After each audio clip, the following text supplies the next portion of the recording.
we'd start off this afternoon with just talking about some of the neuroscience research that's come out in the last really 10 or maybe 20 years, pretty recent, into meditation.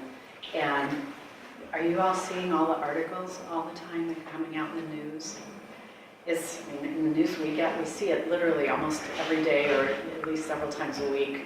I have a few recent articles that have come in the last couple of weeks, but at one point I looked, and per year there were over 250 studies being done on meditation and the effect on the brain, and a lot of the new EEG equipment and functional MRI equipment makes it a lot easier to tell what's actually going on in someone's brain when they're doing something. So we'll just share a few highlights of this for you that might be interesting for you to know, what's the science behind meditation now that we have it. So there's 4 different kinds of meditation. Basically, any meditation from any tradition can be put into one of these categories, and these are the 4 categories that are being studied. So there's focused attention, where we're really bringing the mind stream together, and that's what we're doing today. Also known as concentration and samatha. And then there's open monitoring. So this is a kind of meditation. I mentioned vipassana or insight meditation would be in this category, as well as shikantaza would be in this category from Zen. And in this kind of meditation, we're really, it's a more open kind of meditation where whatever is predominant in our awareness, that's kind of what we're paying attention to. So the contents may vary, but the present moment is sort of what's continuous in that practice. Concentration practices are also present moment practices, but with this one, what's different is that, like right now, I may be hearing my voice, and then I'm seeing something outside the window, and so the actual contents that become predominant will change momentarily in that kind of meditation. And then there's heart-based meditations, and within Buddhism, there are meditations on loving kindness, joy, equanimity, and compassion. And then in Tibetan Buddhism, there's a practice called bodhicitta that's heart-based, and also Tonglen. So that's one category, and some of the Christian meditations also go in that category. And then there's self-transcending meditations, where we're really looking at more the mystical side of meditation and possibility of transcending the ego self and experiencing our deeper nature, what we are under that. And that's available in any kind of meditation, but these meditations really cut through to that. So some of the research I'll talk about is generic, and some is specific to focused attention. So in terms of the research and kind of the everyday application of what we're doing today of the samatha anapanasati practice, in terms of the concentration aspect, it counteracts chronic distraction, and I'll get into that in a minute, but what's being found is that especially with having our cell phones with us all the time, and if they, for example, if people have been set to make a sound every time something comes in, there's a way that actually gets hardwired into our brain that I'll talk about in a minute. And this meditation helps us counteract that tendency. We can develop the focus to stay with what needs attention. So I got an article, this was one I printed out a few weeks ago, called "I Have Forgotten How to Read." And there's a phenomenon that's actually happening where people are finding it hard to read books.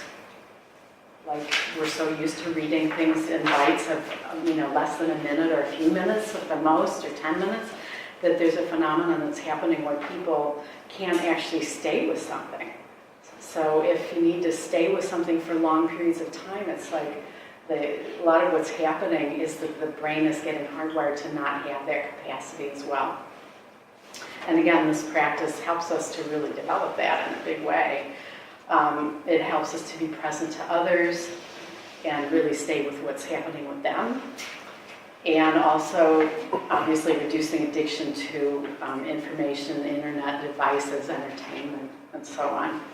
And then in terms of the stress reduction aspects and the serenity, focused attention meditations can reduce anxiety and depression. They can help us be more present in relationships, being more content being alone. That's another thing that's become really hard, is that people are sort of constantly needing that contact with others and to feel content. And so I'll get in then to this whole idea of chronic distraction. That's what they're talking about, is kind of developing, is that we're sort of chronically distracted, where we're always sort of looking for the next soundbite or the next little data point of information. And there are a few books that have been written on this. One is called, or I think this was an article that turned into a book called "Is Google Making Us Stupid?" Where in some ways, we have the whole world of information at our fingertips, which is really great. But on the other hand, people aren't actually learning things, because why learn it if you can, in more less than a minute, you can get all the information. And so there's some research that's showing that we aren't actually learning the information that we need to do things. And there's another book called The Shallows, which really talks about kind of living on the surface level of light without the ability to go deeper. So internet browsing and all of this, and there's a really kind of disturbing study that was done on teenagers, where what's happening is that there's actually, especially with things like Facebook, there's a dopamine little hit that goes off when we either even get the ping sound, or when we look at somebody's posted onto our site, or things like, we don't actually have Facebook, so if I make some errors in terms of what happens, that's why. But basically, when we're getting the feedback, or when somebody's texting, we've texted them and they text us back, and all of that's happening. There's actually a dopamine goes off in the brain, and so we're getting actually physically addicted, just the way we would with substances. And so especially for teenagers, teenage girls, there was a study done where they, let's see if I can dig that out. Yeah. Well, this study showed that 1 hour screen time was the most optimal for teenagers, and the average is something like 5 hours. So per day? Yeah. So it's really, there's a whole thing that's happening in terms of programming our consciousness to actually become physically addicted to having that stimulus going all the time, so that when it's not happening, we're still checking our phones to see if it is happening. And this is really when they talk about chronic distraction, that's part of what's happening. So that's one component of it. And then the next is that there's a sense that people have that, well, I'm just multitasking. And so it's really, this is a good thing, because I'm learning how to multitask. And there's been numerous studies, because in the business world, it was thought, well, if multitasking is actually possible, then maybe we can teach people how to do it, and people can be more productive. They can sort of be doing two things at once. And the research actually shows that there is no such thing as multitasking.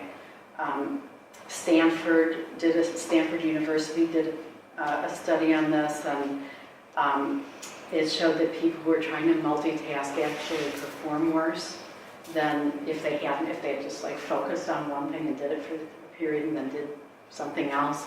It takes less time to do that. Another study found that it can take the average person 25 minutes to get, like, say if you're really working on something and are concentrated on it and you go off, it can take up to 25 minutes to really get to the point of concentration that you had with that topic before. And yet with meditation and with mindfulness, we can come back sooner. So it's the whole building the muscle of the concentration helps us to actually be able to get back to what we're doing with the depth of attention more quickly. So then what does meditation actually do for us? Oh, well, I'll just say a few things about the harm to relationships that's happening from this. Yeah, some of this is really surprising. I talked about the drug addiction of teenagers, where they've actually found that it's like a drug addiction in the brain, sort of searching for the constant feedback, mostly from our cell phones. The more friends one has on Facebook, the greater the likelihood of depression. You're probably getting depressed as I'm reading this. And we think all of these things are good. We don't have Facebook, but it's not like we don't believe in this. We're just concerned about what's happening to people's consciousness, and is there a way, can this be a practice that can help counteract some of that? So that's really the point of all of this. Research on smartphones shows that even like if you're sitting with somebody maybe having a meal, just having the phone on the table, and if it's not even face up, even if it's face down and nobody's looking at it, it creates a distraction for both people. There's a way that they're both, it's like almost like a third person is sitting there. And so just having it present starts to affect our relationship with other people, because there's part of our attention that's on the cell phone. And then there's another study on smartphone addiction, that there's a whole phenomenon called, it's abbreviated to phubbing, but phone snubbing, where when you're sitting with somebody and instead of paying attention to the person that you're sitting with, you're looking at the phone, and it becomes like a barrier between the person. That's now called phubbing. And for many years, the top 3 relationship issues of conflict, so when couples, when they have conflict for decades, the top 3 issues have been money, sex, and children. And this has now come to the top 3 as one of the top 3 issues in relationships. And couples break up over this. So when a person feels phubbed regularly by somebody that they care about, it can lead to depression and relationship breakdowns. Are you depressed yet? Anyway, it's kind of shocking, and we do a day-long where we do it really just on this, and then we have people do exercises using the concentration meditation. So some of the benefits, it helps us stay calm under pressure, increase clarity in decision making. It can improve sleep. It boosts the immune system. I won't get into all the studies on this, but a lot of this is really well proven. And a lot of times I work in healthcare, and a lot of the healthcare organizations I work with actually prescribe, like I had a friend who had breast cancer a few years ago, and she's fine now, but part of her actual prescription for her treatment was to do a meditation group, like the one you just did. So they're actually finding so many health benefits that it's becoming part of the medical system in the United States. Reprograms the brain to reduce emotional reactivity and ruminating, so the way that we can sort of run over something, maybe if we've done something that wasn't so skillful or somebody else did it, or we're pondering the future. The whole ruminating, this is part of the 35,000 thoughts a day. Meditation can really reduce that to where we aren't just running over something without it helping actually the situation at all. And then the benefits on the brain itself. So here's a picture of me being studied at Yale. Steve and I were both invited to be part of the study at the Yale neuroscience lab, but since he's left-handed, they don't use left-handers. They were concerned we were too intelligent. I believe in science. Why don't they use left-handers? What's that? If you're left-handed, you couldn't be in the study. That's what Yale said. Why? A lot of the studies do it because they believe that the different handedness, the brains are oriented a little different.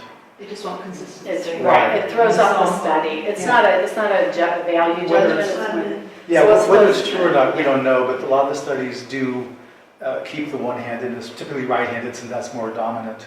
Okay. So we'll have to start our own left-handed study, right? Yeah. But this to me is one of the most convincing pieces of evidence, is that they found that for meditators, and this isn't even, you don't have to do it for many, many decades, it increases the density of the gray matter in the brain. So this is actually like, if they study the brains of meditators after they die, there's more gray matter in the brain. And it's in gray matter. It's like, have you ever seen a brain, like a picture of a brain? Yeah. And it's got all those grooves. All that is called gray matter. So there's actually more brain material for meditators. Yeah. And it's when they look at the areas that are, bigger, they're linked with learning, memory, emotional regulation, and empathy. And they found that 50-year-old meditators have the brains often of 25-year-olds. So anybody who's on the older side of things like we are, that's kind of good news. And again, you can really start at any time and start seeing an effect of this. And it also increases neuroplasticity. And I can tell you, like, I had a health issue a few years ago that involves the nervous system. And it was a condition that supposedly that most people don't ever recover from. And there were a lot of reasons, I have a lot of gratitude that I did recover. But I believe that the fact that I've been a meditator for so long was part of that, because my brain had a lot more neuroplasticity than probably the average person. And so getting the nervous system back into a normal mode was possible. So we never know what kind of benefits are going to come from meditating, but they just keep finding more and more each day. So it's pretty, to invest in meditating every day for 15 or 30 minutes, really, it's not like, wow, I wonder if this is helping me at all. It doesn't matter if your meditation is even good or not. And we'll talk about a daily practice at the end. This isn't just for people who had good meditations and were serene the whole time. This is for people who are meditating just like you are today, who see the benefits in the brain of meditating. We've got a quote here from Albert Einstein we want to read, relating to some of what we talked about in terms of the transformational benefits of meditation. A human being is part of the whole, called by us universe, a part limited in time and space. He experiences himself, his thoughts and feelings, as something separate from the rest, a kind of optical delusion of consciousness. This delusion is a kind of prison for us, restricting us to our personal desires and to affection for a few persons nearest to us. Our task must be to free ourselves from this prison by widening our circle of compassion to embrace all living creatures and the whole of nature in its beauty. The true value of a human being is determined primarily by the measure and the sense in which he has attained liberation from the self. We shall require a substantially new manner of thinking if humanity is to survive. He wrote that in 1934. So then looking at two of the more common categories of meditation and how are they similar and how are they different. Looking at the focused attention or the concentration meditation, which again is what we're doing here, and the open awareness, which is more of the Vipassana meditation. So what are we actually doing to the brain then? And looking at this brain research, clearly some things that are really measurable even are happening. And in the samatha practice, what we're doing, as we're bringing our attention back over and over, what we're really doing is building a capacity to turn away from our story and the way that we ruminate, the way that we get caught up, and then we suffer inside if we're thinking about things that are that agitate us, which is mostly when we're kind of going over things in our mind all the time, is what's happening. In Buddhism, that's considered suffering. And the samatha practice really helps us build a capacity to disengage from that so it's not so compulsive. so that when these thoughts come up, we don't just automatically go there, that there's an option to turn away and to come back to something that's more neutral and has all the effects we talked about, lowering our heart rate, reducing anxiety, improving our ability to be present for others. So that's the samatha. What the vipassana, the open awareness meditations, are doing is really giving us capacity to sit there, usually eyes closed, and allow for whatever is arising in our awareness. So a lot of times it'll start with body scanning, and then over time, or the breath, and then over time it'll kind of open up to whatever happens to be in our awareness.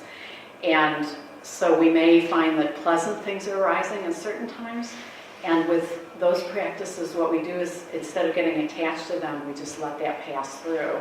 Or if something we don't like is happening, and in meditation, oftentimes that's a noise. There's something noisy going on, or maybe we're uncomfortable or whatever. We let that arise and pass without getting into a lot of negative emotion about it. And so what those practices are cultivating is really a neutrality to what's coming in our lives. And the way that that's beneficial is that then when things happen in our lives, we aren't so kind of whipped about by it. We have a lot more of a center that isn't as reactive, really. So those are two of the differences at a practical level.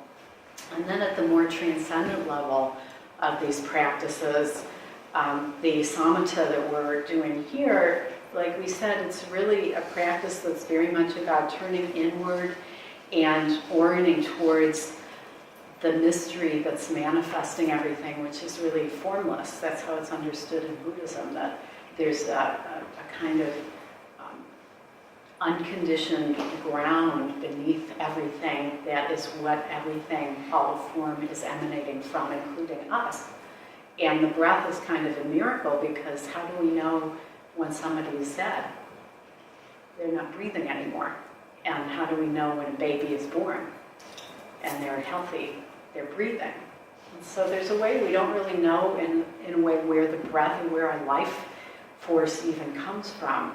And when we do a practice like this, we're really orienting towards that mystery in a way that is very, very much a part of every second of our lives as we're breathing.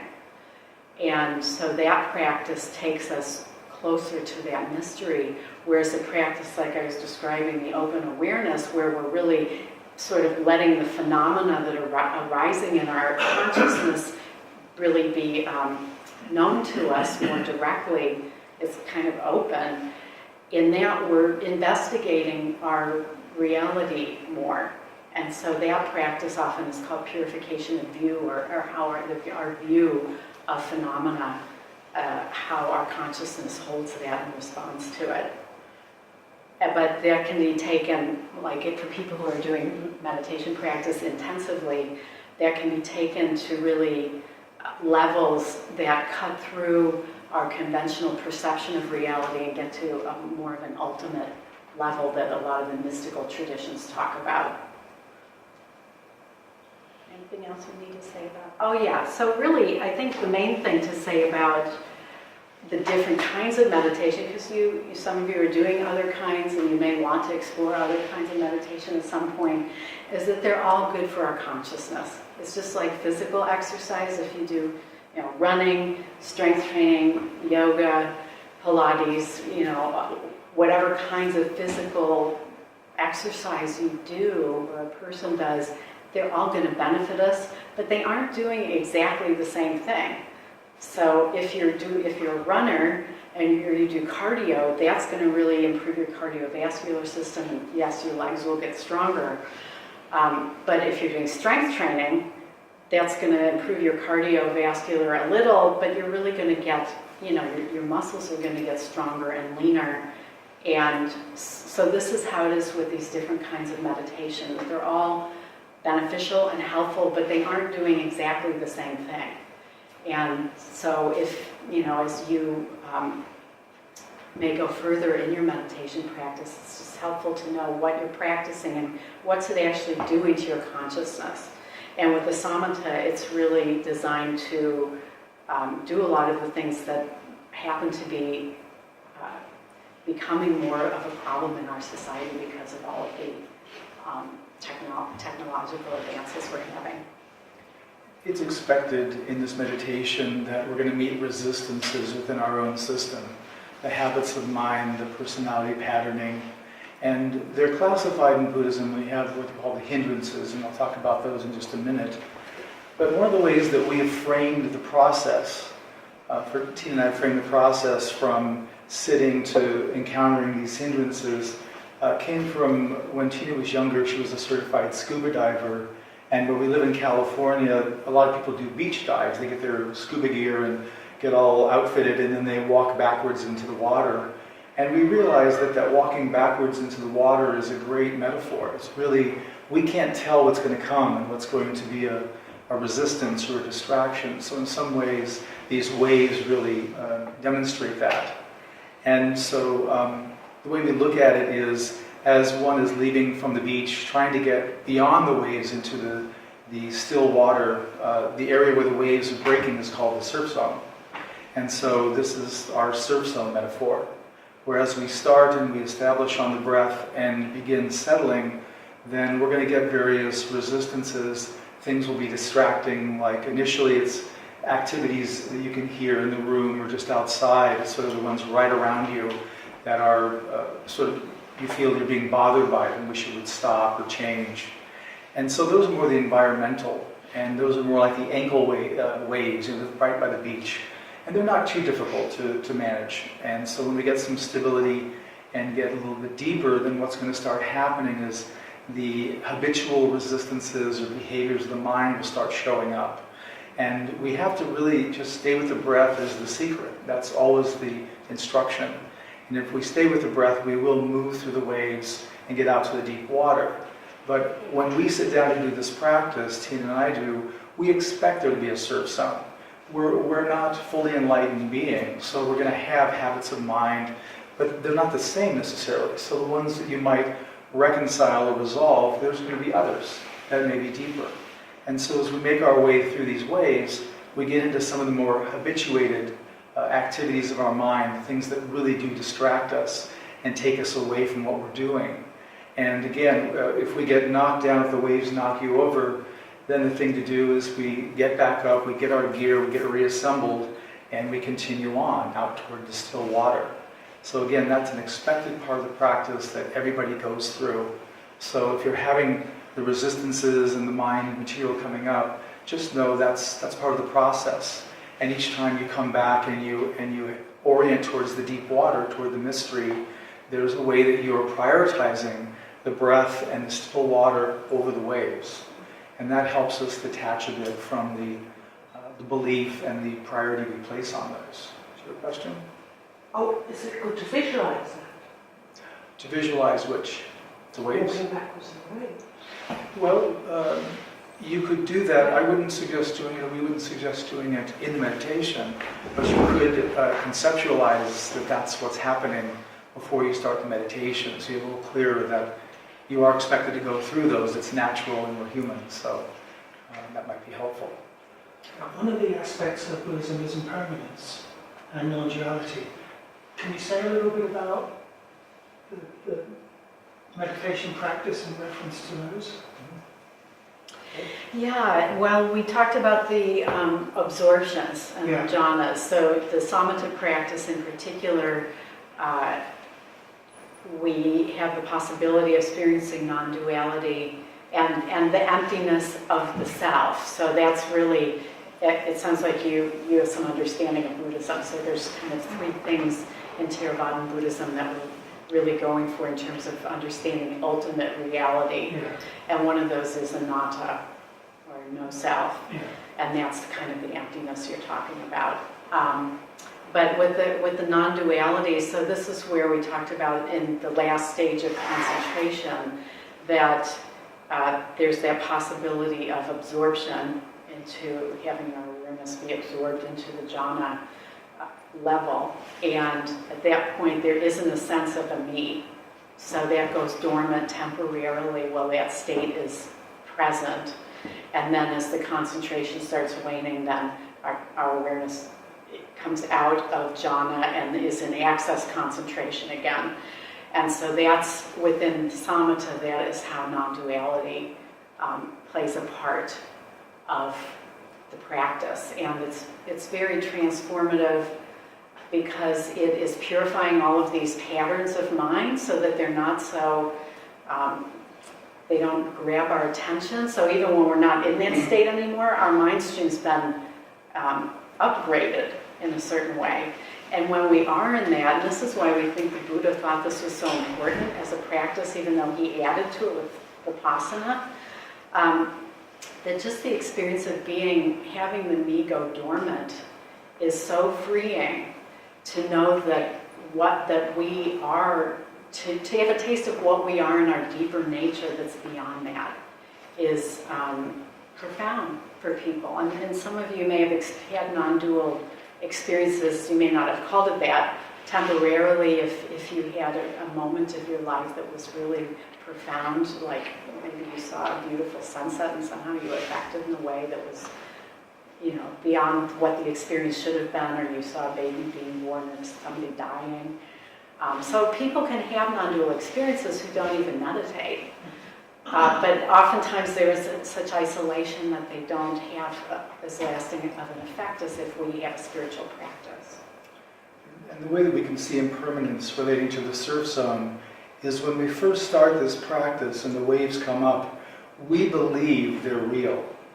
We believe they're always going to be there on some level. And it's our belief that gets challenged. Because we come to the breath and we find, oh, wait a minute, that one particular mind way that always snags me, it didn't snag me this time. And so we start to really understand on a visceral level that these mind states, these habits of mind, are impermanent. They're not real, ultimately not real, but the point is they can change. And that's what's most important. That's the plasticity Teen was just talking about. So it's really helpful to get it, and it gets to where, as you start seeing these things not knock you over, that belief starts getting eroded of, well, maybe, it's a question mark there. And so that's very helpful too, to realize that, and then we take it less personally when it comes up. So just to mention what the hindrances are, there's 5 hindrances in Buddhism. Desire is one, ill will, reversion, sloth and torpor, sleepiness, restlessness and remorse of body or mind, and then doubt. And the desire is a pretty easy one to understand. We all have all of these, by the way, but the desire is a sense, if I can only get this one thing, then everything's going to be fine. So it's some sense of a lack, and that we need something from the outside to make us whole or better. The ill will reversion is the opposite. It's a pattern where if I can just get bad stuff away from me, then everything's going to be good here. So you can see it's the flip of the desire. The desire is I want to get something to make this area good, and this is I want to push things away to make everything good here. And the sloth and torpor is just again, the sleepiness. It's just it's kind of I don't have the word quite right.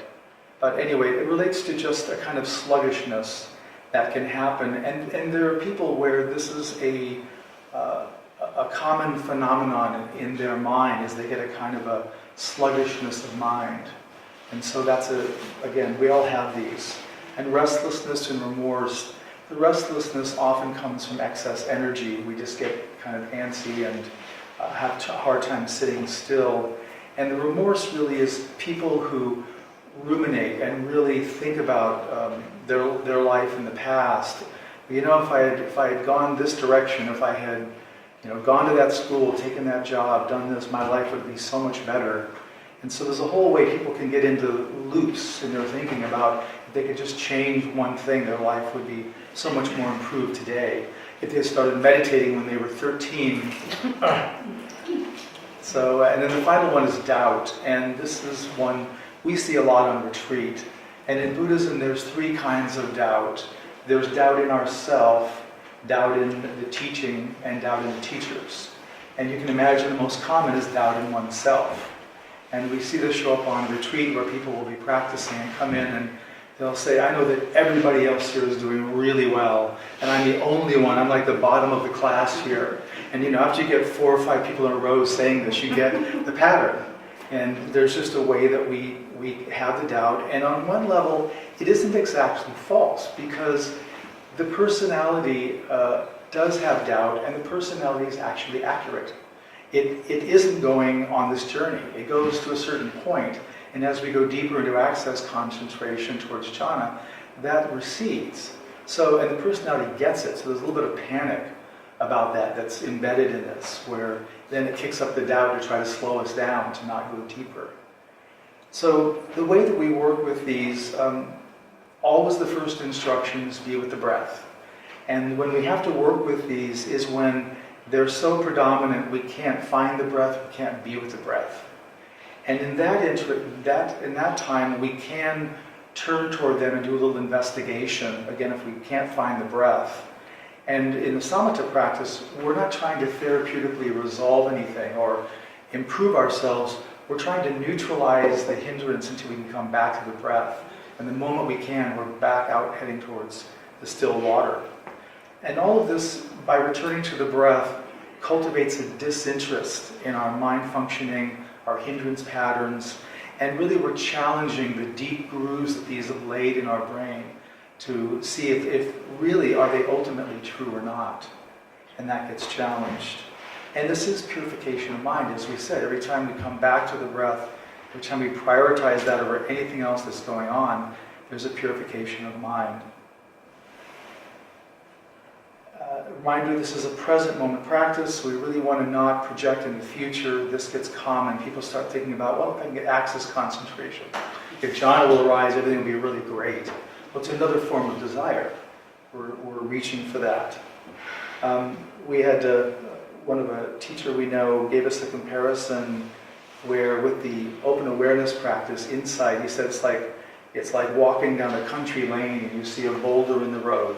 And you have plenty of time to navigate your way around it and not get knocked over. And in the samatha practice, he likened it to ice skating downhill, and there's a rock where there isn't very much time and you're going pretty fast, you're probably going to hit it. And that is the experience.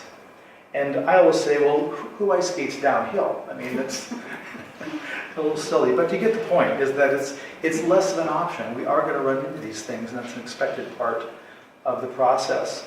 And the way we look at it is that our suffering, our discomfort with these things, really is a compassion from the unconditioned, the ground of being that is giving us these obstacles in order for us to purify and really get honed into what's real, what's ultimately true. So if you look at that as a kind of, I won't say gift, but it's a kind of assistance, it's more helpful than to view it as a sort of a punishment or a sign that there's something wrong with you. Yeah, the practice, just to build on that a little bit, the practice really is designed for us to see our hindrances. So the fact that you have them and see them isn't a bad thing. It's actually part of the purpose of the practice.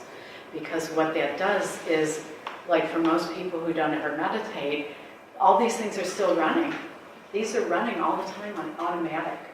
And they don't even know that that's happening. And when you meditate and you see them, it's a way to, it's sort of like the first thing if you're, the Buddha talked about the hot coal, that if you're going to let go of the hot coal, the first thing you have to do is know that you're actually holding a hot coal. And so this is part of, as Stephen was saying, the compassion is that the practice actually lets us see the mind patterns that we have, and that provides an opportunity that we can over time let go of those. I went into a short setting, in 10 minutes maybe. Should we talk about the two other hindrances first and do it? Mm-hmm. So I'll just talk a little bit more about a couple of hindrances that are really common that you may, some of you talk about experiencing today, so that if they come up in the next sitting, you have some context for them. And one is sleep and sleepiness that we've talked about a little bit.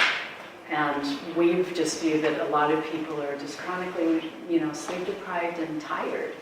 And so some of it may be that you need more rest, and we really encourage you to be rested.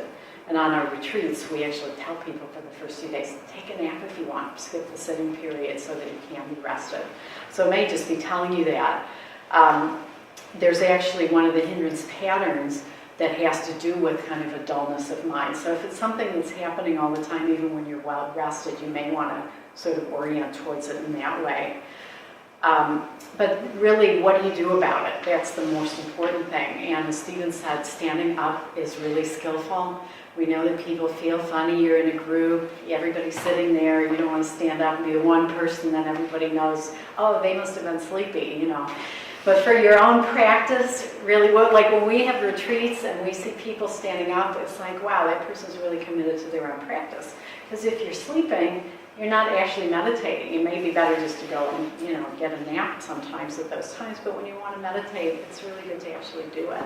So standing up is one option. Another option is just opening your eyes for a minute or two and letting some light in. So that is a really helpful way to just bring some more energy, and then after a minute or two you can close your eyes.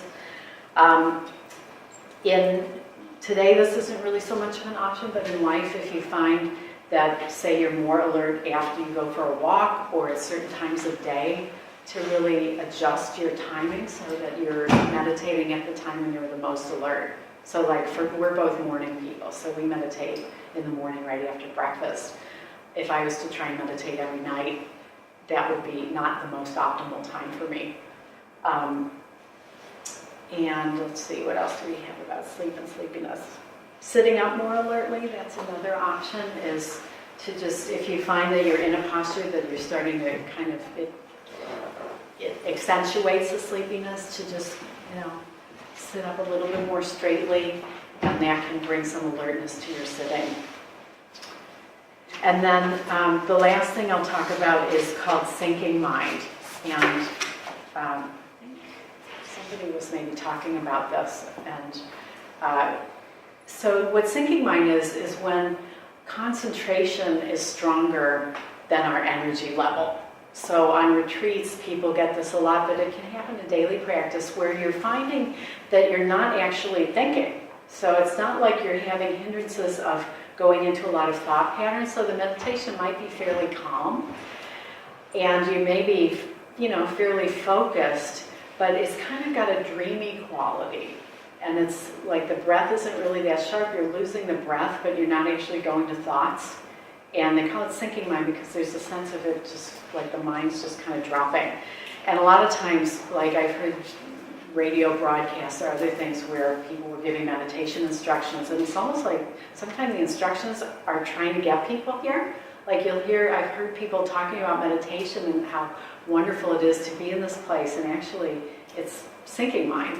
And what it shows is that the concentration is good, so that's, you know, you can take it as a sign of your practice where your concentration's improved, but it's because of the dullness, it's still considered in the category of hindrances. So the antidotes are the same: to stand up, to bring in a little bit more light, to have your posture be more alert, and so on. But just to know what sinking mind is. The opposite of sinking mind is rising mind. So this is where the energy is higher than the concentration, and that's basically where you're thinking. So everybody knows that one, but basically you've got sinking mind and rising mind. So now that you have all that, maybe this would be a good time for a meditation. Yeah, just I'll add one point to that, in that really, when our meditation is going well, the concentration and the energy are matched. And we're just talking about places where there's imbalance, where one gets ahead of the other. And that's where there's a phenomenon for each of these. The sinking mind is when the concentration is higher than the energy, and rising mind, the energy is higher.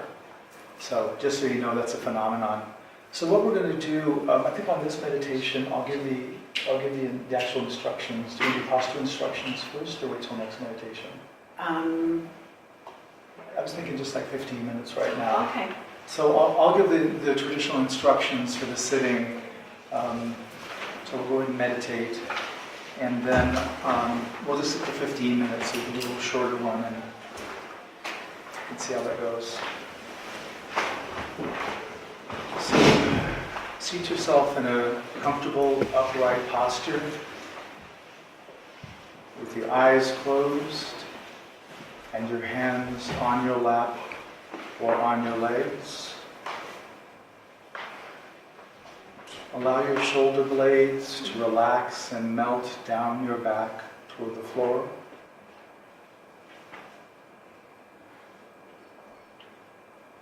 Allow your attention to rest on the breath in the Anapana region between the nostrils and the upper lip.